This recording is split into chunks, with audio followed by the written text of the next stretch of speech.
પાટણ જિલ્લા પંચાયતમાં પ્રમુખ અને ઉપપ્રમુખની ચૂંટણી પ્રક્રિયા સફળતાપૂર્ણ પૂર્ણ થઈ છે।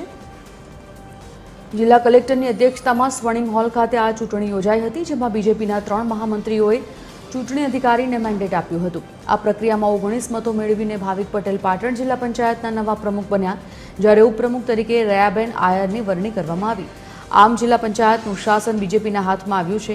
નવનિયુક્ત હોદ્દેદારોને ભાજપના આગેવાનો અને કાર્યકરોએ મોં મીઠું કરાવીને શુભેચ્છાઓ પાઠવી હતી।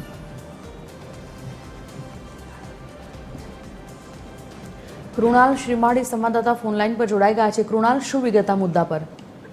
જી સંજીવની, આજે પાટણ જિલ્લા પંચાયતની ચૂંટણી યોજાઈ, જેમાં પ્રમુખ ઉપપ્રમુખની ચૂંટણી યોજાઈ, જેમાં પ્રમુખ તરીકે ભાવિક પટેલ નિમાયા છે અને ઉપપ્રમુખ તરીકે રૈયાબેન આયર ચૂંટાયા છે, જેમાં કુલ ભાજપના 19 સભ્યો જે હતા અને તેમજ કોંગ્રેસના 13, ત્યારે બહુમતી ભાજપની હોય ભાવિક પટેલને પ્રમુખ તરીકે નિમાવ્યા છે અને રૈયાબેનને ઉપપ્રમુખ તરીકે ચૂંટાયા છે। ત્યારબાદ ભાજપના કાર્યકર્તાઓ દ્વારા તેમને ગુલાલ પહેરાવી મોં મીઠું કરાવી અને અભિનંદન પાઠવવામાં આવ્યા હતા। પ્રમુખ ઉપપ્રમુખની ચૂંટણી પૂર્ણ થયા બાદ અત્યારે તેમના ખુશીનો માહોલ છે। જી સંજીવ, ધન્યવાદ।